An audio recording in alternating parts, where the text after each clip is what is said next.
సింధూర వర్ణంలో కనపడే సిద్ధి వినాయక ఆలయాన్ని గురించి ఇప్పుడు మనం తెలుసుకుందాము. ఈ ఆలయము తెలంగాణ రాష్ట్రంలో జహీరాబాద్‌కి పక్కనే ఉన్న రేజింతల్ గ్రామంలో ఉంది. ఈ ఆలయము తెలంగాణ రాష్ట్రంలో తొలి సిద్ధి వినాయక ఆలయంగా ప్రసిద్ధి చెందింది. ఈ స్వామివారిని దర్శించుకోవటానికి ఒక్క తెలంగాణ నుంచే కాకుండా ఆంధ్రప్రదేశ్, కర్ణాటక, మహారాష్ట్ర నుంచి కూడా రోజు ఎంతోమంది భక్తులు వస్తుంటారు. ఈ ఆలయంలో స్వామివారు దక్షిణాభిముఖుడై దర్శనమిస్తారు. సిద్ధి వినాయకుని రూపము ఒక చిన్న కొండలాంటి రాతి మీద అస్పష్టంగా ఉంటుంది.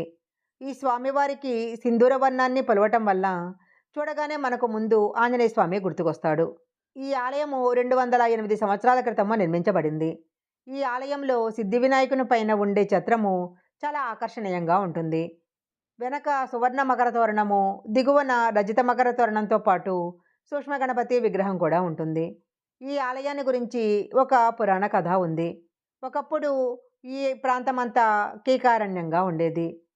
అప్పుడు ఒకరోజు శివరాం పంతులు అనే ఒక యాత్రికుడు కాలినడకన అనేక క్షేత్రాలు దర్శిస్తూ ఈ ప్రాంతానికి రాగానే మానసికంగా ప్రశాంతత కలిగిందట. అందువలన ఆయన చాలా కాలము ఈ ప్రాంతంలో తపస్సు చేసుకుంటూ ఉండిపోయాడు. ఒకసారి సిద్ధి వినాయకుడు ఆయనకు తను ఉన్న ప్రదేశాన్ని తెలియజేసి పూజాధికారులు నిర్వహించమని ఆదేశించాడు. ఆ శివరాం పంతులు ప్రాంతమంతా అన్వేషించి స్వయంభువుడిగా వెలిసిన సిద్ధి వినాయకుని ప్రతిమను దర్శిస్తాడు. అనంతరము ఆ విషయాన్ని ప్రజలందరికీ కూడా తెలియజేస్తాడు.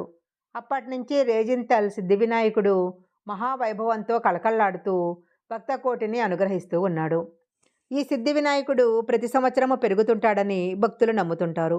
ముందు 2.5 అడుగుల ఎత్తు, 3 అడుగుల వెడల్పు ఉన్న స్వామివారి విగ్రహము ఇప్పుడు 5.5 అడుగుల ఎత్తు, 6 అడుగుల వెడల్పు అయిందని భక్తులు చెప్తుంటారు.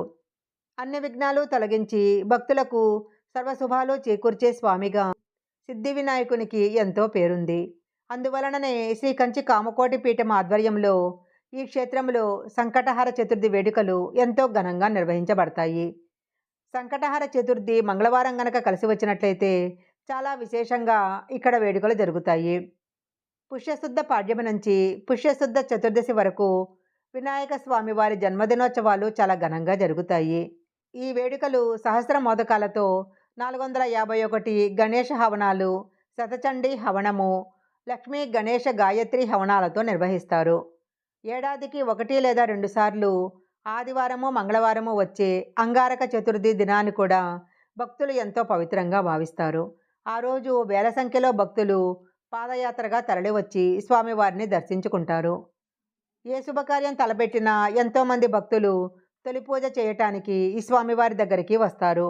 ఇదే ఈ క్షేత్రం యొక్క గొప్పతనము. అందువల్లనే ఈ సింధూరవర్ణ గణపతి భక్తులకు పూజనీయుడు అయినాడు. ఈ వీడియో కనుక మీకు నచ్చినట్లయితే లైక్ చేయండి, షేర్ చేయండి.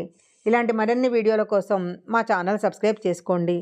పక్కనే ఉన్న బెల్ ఐకాన్ని యాక్టివేషన్ చేసుకుంటే మేము పెట్టే వీడియోలన్నీ కూడా మీకు ముందుగానే నోటిఫికేషన్గా వస్తాయి.